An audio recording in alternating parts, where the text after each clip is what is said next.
Hello viewers, আপনারা অনেকেই একটা বিষয় একটু কনফিউজড হন, বিশেষ করে আমাদের কৃষক ভাইয়েরা, যে একই জমিতে একই ধরনের সার বা একই মাটিতে একই বীজ থেকে একসাথে চারা লাগায় কিছু গাছে ভালো ফলন হয়, কিছু গাছে ফলন তুলনামূলকভাবে কম হয়।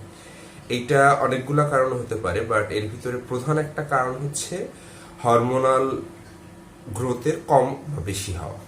তো হরমোনাল গ্রোথের কম বা বেশি হওয়ার এটা বোঝার জন্য একটা খুব ইন্টারেস্টিং হিস্ট্রি আছে, যে যেখান থেকে হরমোনের কনসেপ্টটা মূলত কৃষিতে ব্যাপকভাবে প্রচলন শুরু, সেটা হচ্ছে আমেরিকান একটা চাষের জায়গাতে কৃষকরা প্রথমে দেখলেন যে সবকিছু একই। আমি যে ফ্যাক্টরটা প্রথমেই বললাম, কিছু একটা পোর্শন জমিতে ফসল ভালো হয়েছে, একটা পোর্শনে কম হয়েছে।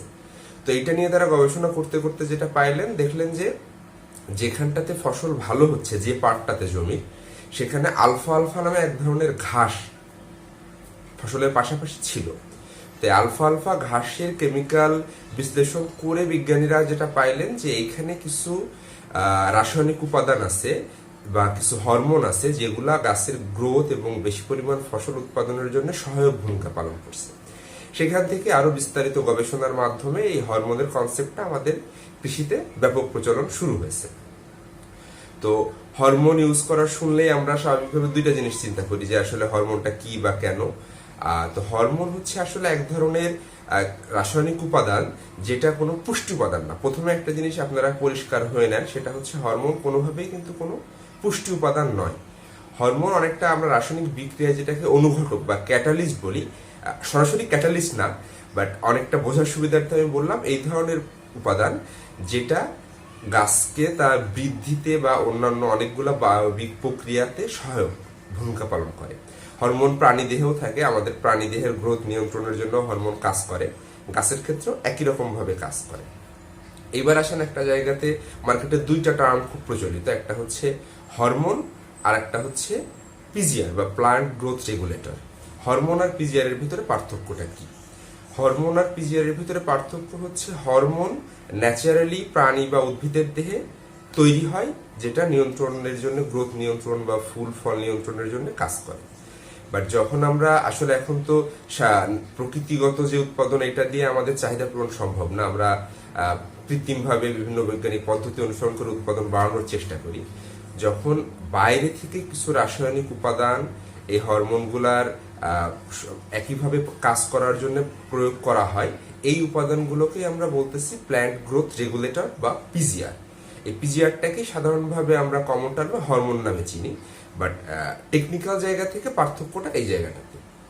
এখন আমি আজকের ভিডিওতে আপনাদের যে জিনিসটা পরিষ্কার করব, সেটা হচ্ছে যে কতগুলা ধরনের পিজিআর হয় বা এই কোন পিজিআর কি কাজটা করে। তো আমরা প্রথমেই যেটা বলি, যে হরমোন নর্মালি উদ্ভিদের দেহে আমরা 5 প্রকারের হরমোন পাই, 5টা গ্রুপের। প্রথমেই হচ্ছে অক্সিন গ্রুপের হরমোনটা আমরা পাই।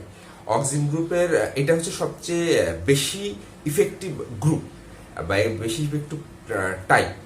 অক্সিন গ্রুপের হরমোন গাছের অনেকগুলা ফ্যাক্টরের সহায়ক ভূমিকা পালন করে। এর ভিতরে প্রথম যে ফ্যাক্টরটা আছে, সেটা হচ্ছে আপনার গাছের যে বৃদ্ধি, গাছের বৃদ্ধিটাকে যেদিকে সূর্যালোক আসে, আমরা সাধারণভাবে খুব জানি যে গাছ সূর্যের আলো যেদিক থেকে আসে সেই দিকে স্বাভাবিকভাবে বাড়তে চায়। এই অক্সিন গ্রুপের হরমোন এই জায়গাটাকে গাছকে আরো বেশি বুস্ট আপ করে, সূর্যের আলোর দিকে গাছকে বাড়তে সাহায্য করে। সেকেন্ড যে কাজটা করে, সেটা হচ্ছে শিকড়ের বৃদ্ধিতে সহায়তা করে। আপনার শিকড়কে মাটির আরো গভীরে যেতে সহায়তা করে, বেশি পরিমাণ পুষ্টি উপাদান সংগ্রহের জন্য সাহায্য করে। এরপরে হচ্ছে আপনার এপিক্যাল ডমিনেন্স নামে গাছের একটা প্রক্রিয়া আছে, যে আপনার যে পোর্শনটা গাছের নতুন কাণ্ড ছাড়বে সেই জায়গাটাগুলোতে অক্সিজেন সহায়ক ভূমিকা পালন করে। এরপরে হচ্ছে প্রচুর পরিমাণে ফুল আসার জন্য গাছকে এই হরমোনটা সহায়ক ভূমিকা পালন করে। যথেষ্ট পরিমাণে অক্সিজেন গ্রুপের হরমোন যখন গাছে থাকে, তখন গাছে প্রচুর পরিমাণে ফুল আসে। একইভাবে অক্সিজেন গ্রুপ আবার এই ফুলগুলাকে ফলে রূপান্তরিত হতেও সাহায্য করে। যে অনেক সময় হয় না যে ফুল আসতেছে বাট ফল ধরে না, ফুলগুলা ঝরে যাচ্ছে, পড়ে যায়, এটা এই ফল ধরার জন্য অক্সিজেন গ্রুপের হরমোন সাহায্য করে, এবং ফল বড় হতেও এই হরমোনটা সাহায্য করে। এরপরে হচ্ছে আপনার শিকড়কে, আমি আগেই বলছি, শিকড়কে মজবুত করে এবং শিকড়কে আরো শক্তিশালী করে, দুর্বল না, শক্তিশালী শিকড় করে। এরপরে চলে যাই আমরা দ্বিতীয় গ্রুপের হরমোন। দ্বিতীয় গ্রুপের হরমোন হচ্ছে গিবরেলিন। গিবরেলিন গ্রুপের হরমোন যেটা মূলত কাজ করে, এটা গাছের গ্রোথের খুব বেশি কাজ করে না, এটা মূলত কাজ করে বীজের অঙ্কুরোদ্গমে, জার্মিনেশনে। যখন আমরা বীজকে লাগাই তখন যদি আমরা হরমোনটা যথেষ্ট পরিমাণ বীজে থাকে বা আমরা বাইরে থেকে প্রয়োগ করি, এখান থেকে প্রচুর পরিমাণে অঙ্কুরোদ্গমের হারটা বাড়ে এবং সুস্থ চারা খুব দ্রুত অঙ্কুরোদ্গম হয়। থার্ড যে গ্রুপ সেটা হচ্ছে সাইটোকিনেসিস। সাইটোকিনেসিস যে হেল্পটা করে গাছের, সেটা হচ্ছে কোষের বিভাজনে সহায়তা করে। আপনারা যারা বেসিক ধারণাটা রাখেন তারা জানেন যে যে কোনো প্রাণীর বৃদ্ধির জন্য কোষ বিভাজন হওয়াটা জরুরি। একটা কোষ ভেঙে দুইটা কোষ হবে, গাছটা বাড়বে। এই সাইটোকিনেসিস হরমোন গ্রুপের হরমোনটা কোষ বৃদ্ধিতে সহায়তা করে। ফোর্থ যে গ্রুপটা আছে সেটা হচ্ছে ইথিলিন। ইথিলিন আপনারা খুব বাজারে প্রচলিত একটা শব্দ, মানে ইথিলিন বা ফরমালিন, এই গ্রুপটা আমরা খুব শুনে থাকি। ফরমালিন যদিও যাতে পচে না যায় সেই জন্য ব্যবহার করা হয়, ফরমালডিহাইড। ইথিলিন মূলত সাহায্য করে গাছের ফল পাকার জন্য। ইথিলিন গাছের ন্যাচারালি তখনই তৈরি হয় যখন ফলগুলো প্রাপ্তবয়স্ক হয়। প্রাপ্তবয়স্ক ফলে ইথিলিনটা ন্যাচারালি তৈরি হয়। তৈরি হওয়ার ফলে ফলটা দ্রুত পাকে।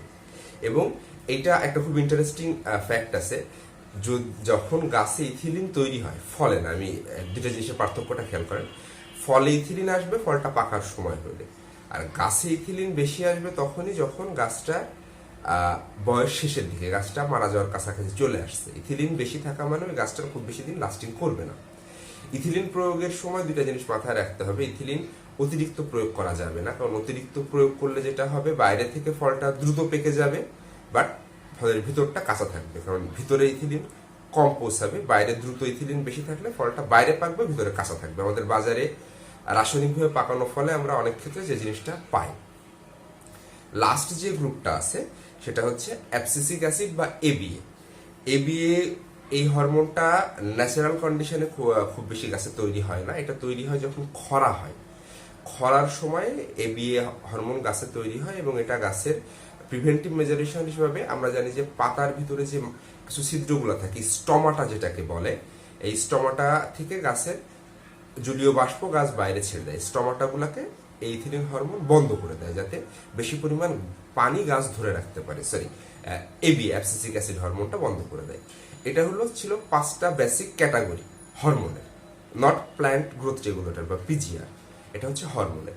এখন আপনাদেরকে আমি এই ভিডিওতে পিজিআর এর সম্পর্কে বিস্তারিত যাচ্ছি না, ভিডিওটা অনেক বড় হয়ে যাচ্ছে। আমি 5টা টাইপ বোঝালাম যে কোন হরমোনটা কিভাবে কাজ করে।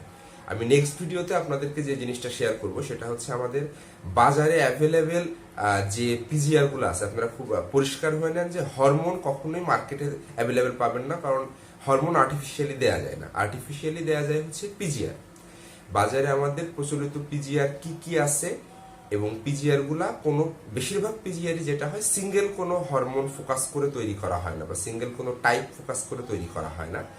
বেশিরভাগ পিজিআরই 2টা বা 3টা হরমোনের ব্লেন্ড করা হয় রেশিওতে, যেরকম আপনার কিছুটা অক্সিজেন, কিছুটা গিবরেলিন একসাথে মিক্স করে, এই টাইপ 2টাকে মিক্স করে কিছু রাসায়নিক উপাদান দিয়ে পিজিআর গুলাকে তৈরি করা হয়।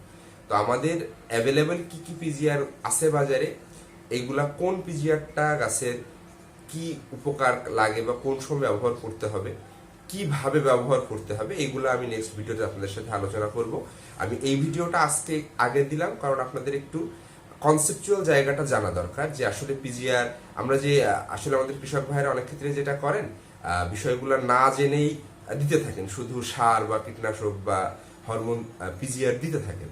এটা অনেক ক্ষেত্রে আমাদের মানবের স্বাস্থ্যের জন্য যেমন ক্ষতি করে, আবার গাছের জন্য ক্ষতি করে। তো এই জন্য আমি আগে কনসেপচুয়াল জায়গাটা আজকে আপনাদের সাথে শেয়ার করলাম। আমি নেক্সট ভিডিওতে পিজিআর এর ডিটেলসটা শেয়ার করব। আরেকটা জিনিস লাস্টলি একটু আমি শেয়ার করে দিই, যে অনেকেই ভাবেন যে হরমোন দিলে এটা আমাদের রাসায়নিকভাবে যেহেতু পিজিআর দেয়া হচ্ছে, এটা মানব স্বাস্থ্যের জন্য ক্ষতিকর কিনা।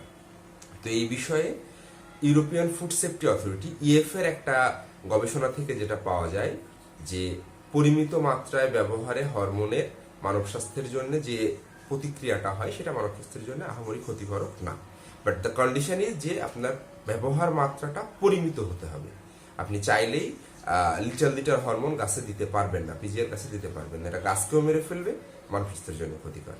তো নেক্সট ভিডিওটা অবশ্যই দেখেন, সাবস্ক্রাইব করে রাখেন চ্যানেলটা, যাতে আমি বাজারে অ্যাভেলেবেল যে আমাদের পিজিআর গুলো আছে এইগুলার ব্যবহার, এইগুলা কোনটা কোন সময় ইউজ করতে হবে, কিভাবে ইউজ করতে হবে, এগুলা যখন শেয়ার করব নোটিফিকেশনটা যাতে আপনাদের মিস হয় না। ধন্যবাদ সবাইকে।